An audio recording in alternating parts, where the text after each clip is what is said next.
శివమహాపురాణం రుద్ర సంహిత సృష్టికాండ 8 చాప్టర్లో 20 శ్లోకా నుంచి. బ్రహ్మకి విష్ణువుకి మధ్యలో జరిగిన వాగ్వివాదంలో ఎప్పుడైతే జ్యోతిర్మయ లింగం అన్నది ప్రకటింపబడిందో ఆ లింగం నుంచి శబ్దం వినిపించింది, శబ్ద బ్రహ్మ. తర్వాత మళ్ళీ ఆ విష్ణు శివస్మరణ చేయగానే ఋషి రూపంలో మళ్ళీ ఆ ఋషి యొక్క సమూహంగా మళ్ళీ తానే ప్రకటింపబడ్డాడు. అయితే ఇక్కడ ఓంకారానికి అకార ఉకార మకారాలతో మళ్ళీ అకారం అన్నది బీజమని, అది బ్రహ్మ. దాని తర్వాత ఉకారం అన్నది విష్ణు, అది యోని అని. మకారం అన్నది ఆ పరమేశ్వరుడే రుద్రరూపము, అదే శబ్దము. బీజీ విభజ్య చాత్మానం స్వేచ్ఛయాస్తు వ్యవస్థితః అస్య లింగాధాద్భూత బీజమకారో బీజినః ప్రవోహ. ఇక్కడ శ్రీహరి యోని అని చెప్పి, అలాగే ఆ ఈశ్వరుడు అన్నిటికీ మూలమైన వాడు మహేశ్వరుడు. బీజంలోంచి ఆ బీజం నుంచి యోనిలాగా, అంటే ఇక్కడ బీజాలు అన్నీ ఉంటాయి కానీ బీజాలు అంటే విత్తనం వేయగానే అది అన్నీ మొలకొచ్చేస్తాయా? లేదే. అలాగే అన్నీ అదే మట్టిలో వేస్తున్నాము, అన్నీ తగినట్టుగా అన్నిటికీ అంతే నీరు పోస్తున్నాం, కానీ అన్నీ అలాగే బీజాలు మొలకెత్తిస్తున్నాయి అంటే లేవు, కొన్ని వస్తాయి.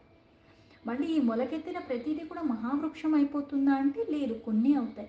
ఆ వచ్చిన ప్రతిదీ కూడా అంతలాగా విరివిరిగా ఇచ్చేస్తాయా పళ్ళు కానీ పువ్వులు కానీ అంటే మళ్ళీ ఆ వచ్చిన పూత కొంచెం మిగులుతుంది, ఆ కొన్ని అవుతాయి పళ్ళులాగా లేదా పువ్వుల్లాగా, అన్నీ మళ్ళీ ఉండవు.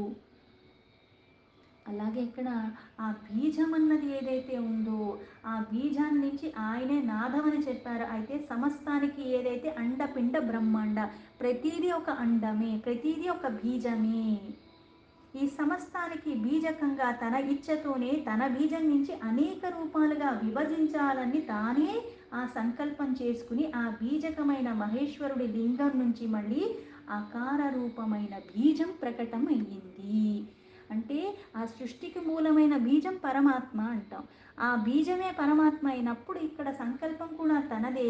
అందుకని ఆ బీజం నుంచి మళ్ళీ అనేకంగా విభజింపబడి ఇంకా సృష్టి కొనసాగించాలని ఆ బీజమయంగా అసలైన బీజంగా అకార రూపంలో ఆ ఏదైతే జ్యోతిర్మయ లింగం అన్నది ఉన్నదో అందులోంచి ఆ రూప బీజంగా ప్రకటితమై ఉన్నది.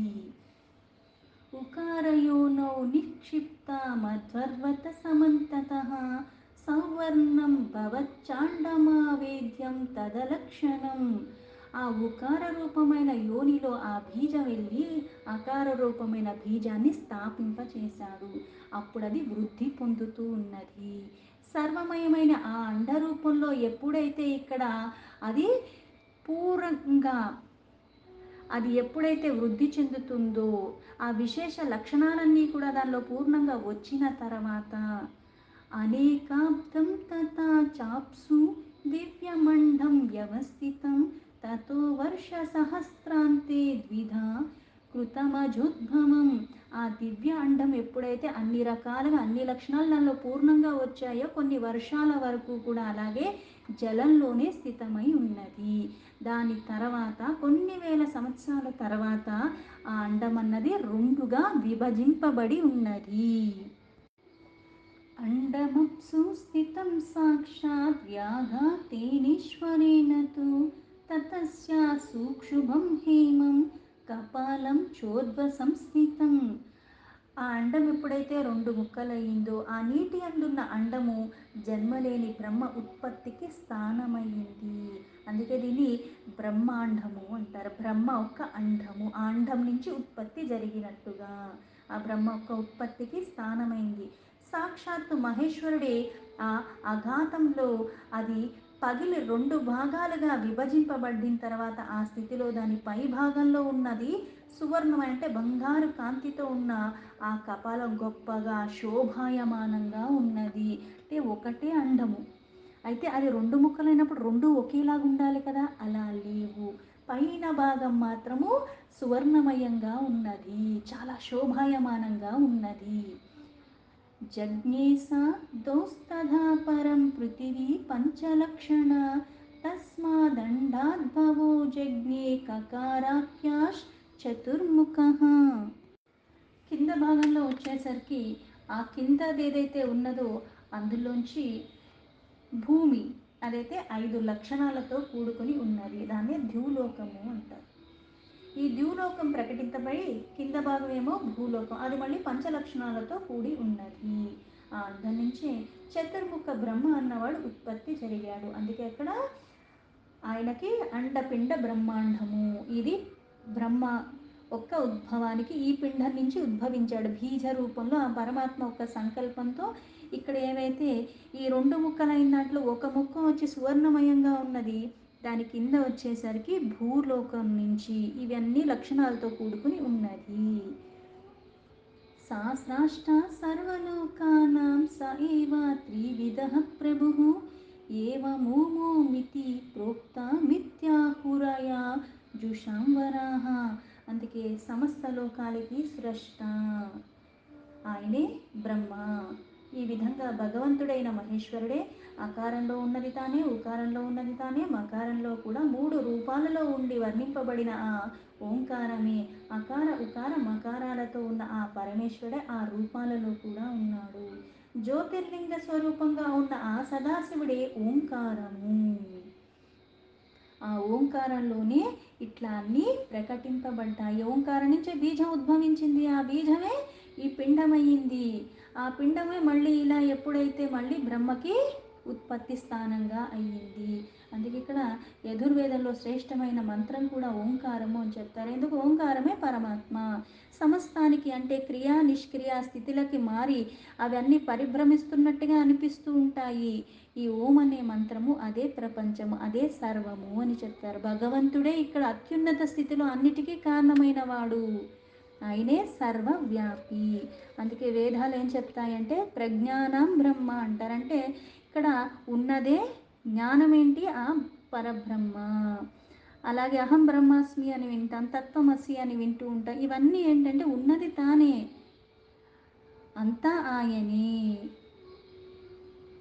ఆ ఓంకార రూపంలో ప్రకటింపబడింది. అందుకే ఇక్కడ శ్రేష్టమైన మంత్రం ఏంటంటే ఓంకారము.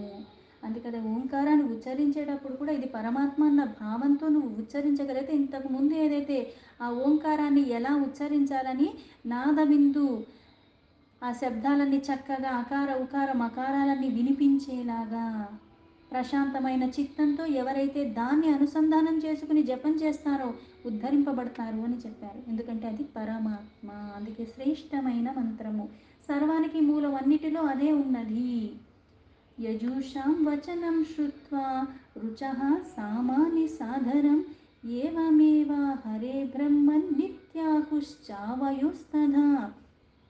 యజుర్వేదంలో చెప్పిన శ్రేష్టమైన మంత్రంగా ఇది విని అక్కడ అంటే రుచులు కానీ ఆ సామాన్య మంత్రాలన్నీ ఏవైతే ఉన్నావో అన్నిటినీ కూడా ఆధారపూర్వకంగా, అన్నిటికీ మూలమైనది పరమాత్మ. పరమాత్మే ఓంకార రూపంలో ఉన్నాడు. అందుకే శ్రేష్టమైన మంత్రాలన్నీ ఇప్పుడు మన అష్టోత్తరాలు శతనామవాళి ఇవన్నీ చదువుతూ ఉంటాం. ముందు ఓంకారం పెడతాం, చివర నమః. ఓంకార రూపంలో ఉన్న ఆ పరమాత్మే ఈ నామము అన్నీ మళ్ళీ నమస్కరిస్తున్నానన్న భావనతో. అందుకే అన్ని శ్రేష్టమైన మంత్రాలకి ముందుగా పెట్టేది అదే. అలాగే రుచులు కానీ సామ మంత్రాలు కానీ అన్నీ కూడా సాధారణంగా ఓ హరి, ఓ బ్రహ్మదేవ, ఇది సరైనదే అని మళ్ళీ చెప్పాయి. అంటే అన్నీ చెప్పేది దేని గురించి? పరమాత్మ గురించి. అన్నీ పరమాత్మమయమే. తతో విజ్ఞాయ దేవేశం యథా వాచత్తి సంభవేహ మంత్రేర్మహేశ్వరం దేవం తుష్టావా సముహూఢయం.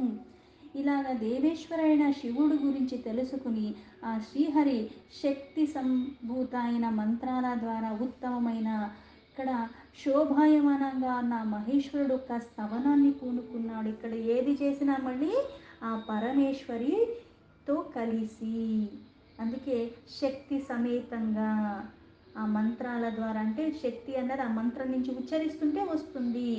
మంత్రమే పరమాత్మ, అక్షరమే శబ్దమే పరమాత్మ. దానికి వినియోగించే ఈ అక్షరాలు కూడా అవే. శక్తి ఉంది ప్రతి దాంట్లో కూడా. కొన్ని కొన్ని ఉచ్చరించేటప్పుడు కూడా ఆ శబ్ద తరంగాల ద్వారా మనలో ఉన్నవన్నీ కూడా వికారాలు తొలగించుకోవటానికి అది మనకి ఆధారమన్న భావనతో చేసిన వాడికి అది త్వరగా ఫలితాన్ని ఇస్తుంది. అందుకని ఇక్కడ ఆ మహత్తరమైన అభ్యుదయంతో కూడుకున్న శోభాయమానమైన ఆ మహేశ్వరుని ఆ శక్తితో కలుసుకుని ఈ శ్రీహరి స్తుతించాడు.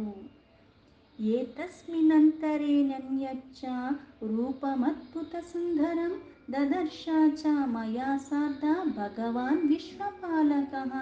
ఇదే సమయంలో విశ్వపాలకుడైన ఆ భగవంతుడైన విష్ణు నాతోనే ఉండి ఇక్కడ అద్భుతమైన ఒక సుందర రూపాన్ని చూశాడు. ఏదైతే ఇంతకు ముందు ఆ లింగం నుంచే ఋషులొక్క సమూహంగా ఒక రూపం ప్రకటింపబడింది అన్నారు. ఇప్పుడు ఆ రూపాన్ని చూశారు.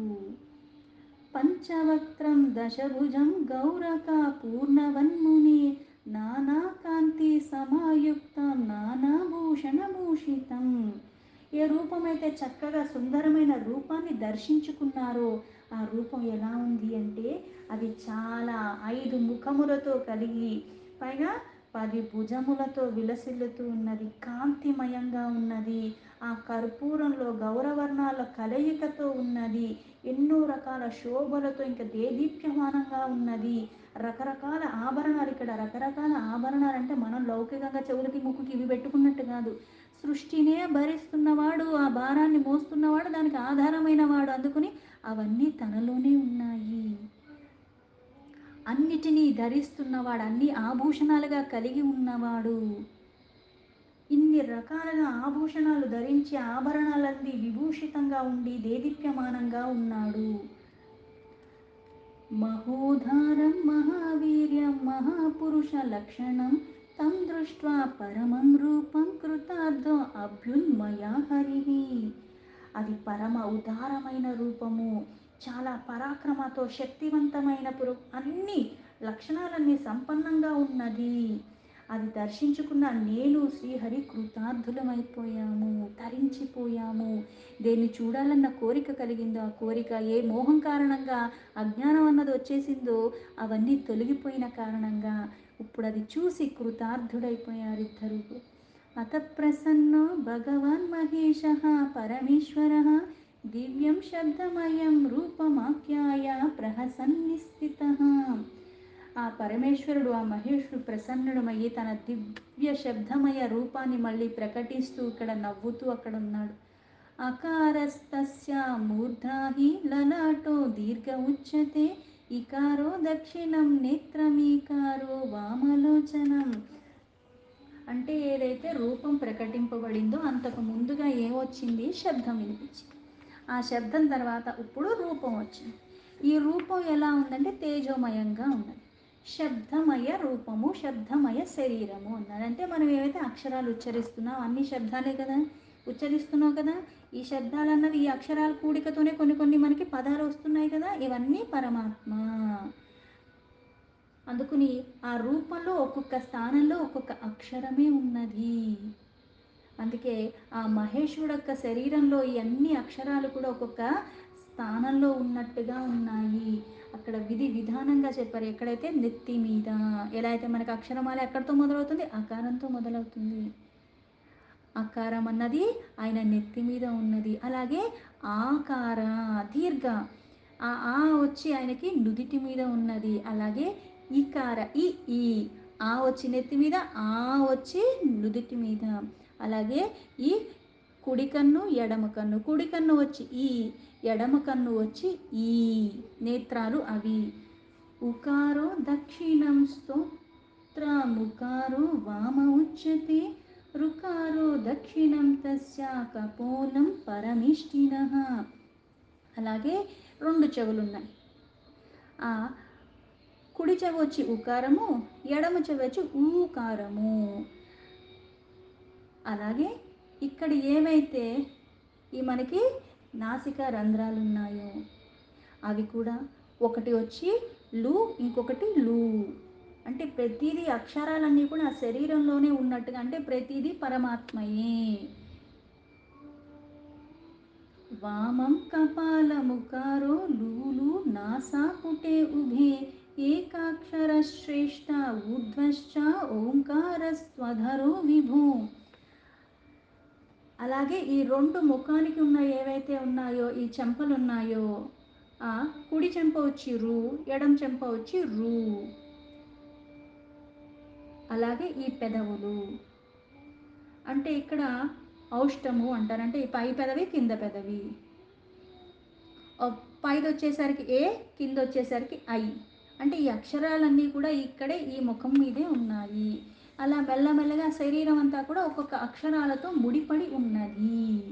అక్షరమాల అన్నది ఒక్కొక్క అక్షరాన్ని ఉచ్చరించేటప్పుడు కూడా మన నోట్లోంచి శబ్దం వస్తుందంటే ఒక శక్తి ఉంది కాబట్టి అది వస్తుంది.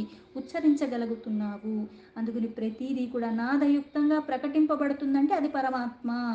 ఆ అక్షరం ఇప్పుడు నాకు రావు కదా అన్నట్టుగా మళ్ళీ ఎక్కడ తప్పు పలుకుతానో ఏంటో అని భయం అక్కర్లేదు. నీలో భక్తి శ్రద్ధ ఉంటే ఈ అక్షరమాలను పట్టుకుని ఇది పరమాత్మ అని ఆ నాదాన్ని చేసుకుంటూ వెళ్ళిపోయినా సరే కరుణిస్తాడు. భక్తి శ్రద్ధ ముఖ్యము. రాంది రాదు, ప్రయత్నం కూడా చేయకుండా రాదని వదిలేయకుండా ప్రయత్నం చేస్తూ ఉంటావు. వస్తే వచ్చిందే, లేకపోతే లేదు. ఇట్లా కూడా నువ్వు సాధన చేసుకుంటే సిద్ధి లభిస్తుంది. అందుకే ఇక్కడ ఆ రూపం ఏదైతే ప్రకటింపబడిందో అందులోనే ఈ అక్షరాల యొక్క సముదాయం ఉందని చెప్పటము. ఓకారశ్చ తతోకారో దంత పంక్తి ద్వయం క్రమాత్ అమస్తు తాలునీతస్య దేవదేవస్య శూలినః. అలాగే ఇక్కడ మనకి దంతాలు ఏవైతే రెండు వరుసలు ఉన్నాయి. పై వరుస ఉంది, కింద వరుస ఉంది. పైది వచ్చేసరికి ఓ, కిందది వచ్చేసరికి ఔ. అలాగే ఎక్కడైతే మనకి తాళవులు అంటారు. ఎలా అయితే అం అహ ఈ రెండు వచ్చేసరికి ఈ తాళవులు అంటే దవడలు. అం అహ ఆ దవడల కిందకు వస్తాయి. కాది పంచాక్షరణస్య పంచహస్తాశ్చ దక్షిణే చాధి పంచాక్షరణ్యేవ పంచహస్తాస్తు వామతః. ఇలా మనకి తాళవులు ఇవన్నీ చెప్పాక ఏది ఉచ్చరించినా సరే శబ్దం అన్నది ఎక్కడి నుంచి వస్తుంది? ఆ శబ్దం ఉచ్చరించేటప్పుడు మనకు అన్నీ కూడా ఈ వాక్కు నుంచే వస్తాయి. ఈ దవడలు అలాగే ఇక్కడ వాగ్దేవతలు మన కంఠంలోనే ఉంటాయి అంటారు. అందుకే ఆ గొంతు నుంచి పెదాల దాకా. అలాగే ఈ తాళవుల దగ్గర నుంచి మన పెదవుల దగ్గర నుంచి మన దంతాల దగ్గర నుంచి మన శబ్దం చేసేటప్పుడు ఉచ్చరించేటప్పుడు కూడా ఇవన్నీ కలదు. మన నాలుక దగ్గర నుంచి ఆ లోపల నుంచి కూడా ఉచ్ఛ్వాస నిశ్వాసలాగా కొన్ని కొన్ని మనకి లోపల నుంచి కూడా వస్తూ ఉంటాయి. అవన్నీ కూడా ఇక్కడ వాగ్దేవతలు ఇక్కడ లోపల ఆ శక్తిమయంగా ఉంది కాబట్టి ఆ వాక్కు రూపంలో మనకి ప్రకటింపబడుతూ ఉన్నాయి. అలాగే మనకి చేతులు ఏవైతే ఉన్నాయో, ఏవైతే కవర్గా ఉంది, కవర్గా అంటే కక్క గగ్గ ఇవన్నీ కూడా అవి కుడి చెయ్యి యొక్క 5 వేళ్ళు ఏవైతే ఉన్నాయో ఇవన్నీ కూడా కుడి చేతికి సంబంధించినవి. అలాగే ఎడమ చేతికి ఉన్న 5 వచ్చి చ వర్గ చచ్చ జజ్జ ఇవన్నీ కూడా అంటే ప్రతి ఒక్క అక్షరము ఆ పరమాత్మ యొక్క శరీరంతో ముడిపడి ఉన్నట్టుగా, అంటే అన్నీ అక్షరమయంగా ఉన్నది పరమాత్మ, ఈ అక్షరాలన్నీ పరమాత్మ అన్న భావనతో ఇలా పరమాత్మ అని చెప్పినప్పుడు ఒక అక్షరాన్ని నేను తప్పుగా కానీ ఇంకొకరిని బాధించేలాగా కానీ నేను వినియోగిస్తున్నప్పుడు ఎంత విచక్షణ ఉండాలి. అందుకే ఒకళ్ళని బాధకి క్షోభకి నీ వాక్కుల ద్వారా కూడా నువ్వు చెయ్యకు. మానసికంగా కానీ శారీరకంగా కానీ ఏ విధంగా కూడా నువ్వు సర్వజీవుల పట్ల కూడా నువ్వు ప్రీతిగా ఉండాలి, మైత్రిగా ఉండాలి తప్పితే వాళ్ళని ద్వేషం పెంచుకుని బాధించే విధానంగా నువ్వు నడుచుకోకూడదు.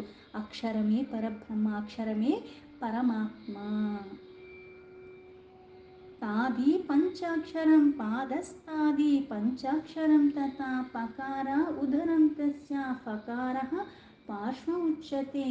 అలాగే టా వర్గ ఇది వచ్చేసరికి మన కుడి పాదం ఆ మొత్తానికి ఉన్న 5. అలాగే ఎడమ పాదానికి తత్త దద్దన అవి వస్తాయి. అలాగే పప్ప ఇక్కడ వచ్చేసరికి పా వచ్చేసరికి మన ఉదరం అంటే పొట్ట. అలాగే పప్ప భా అంటే ఈ కుడి పక్క ఎడమ పక్క ఇవి రెండు కూడా అవి. బకారో వామ పార్శ్వస్తు బకార స్కంద ఉచ్యతే మకారో హృదయం శంభోర్మహాదేవస్య యోగినః. అలాగే ఈ భా వచ్చేసరికి మన భుజములు, అలాగే మా వచ్చి హృదయము. అంటే ఈ ప్రతీది కూడా ఈ శరీరంలో భాగమే.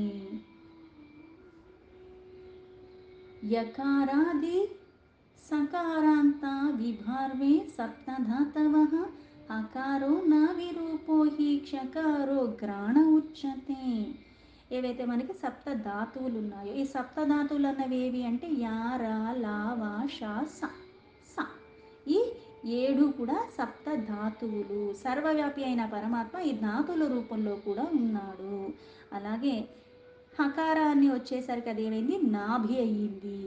షా వచ్చేసరికి ఏమైంది, అది నాసిక అయ్యింది. అయితే ఇక్కడ మనకి 7 ధాతువులు అంటే రస, రక్త, మాంస, అలాగే మేధ, అస్థి, మజ్జ, శుక్ర అంటాం. ఒక్కొక్కటి ఒక్కొక్క అక్షరం అంటే రస అన్నది యా అయింది, రక్త అన్నది రా అయింది, మాంస అన్నది లా అయింది, అలాగే మేధ అన్నది వా అయింది, అస్థి అన్నది లా అయింది, మజ్జ అన్నది షా అయింది, మే అలాగే శుక్ర అన్నది సా అయింది. ఇవన్నీ కూడా సప్త ధాతువులు. దీంతో శివమహాపురాణం రుద్ర సంహిత సృష్టికాండలో 8th చాప్టర్లో 39 శ్లోక సంపూర్ణం.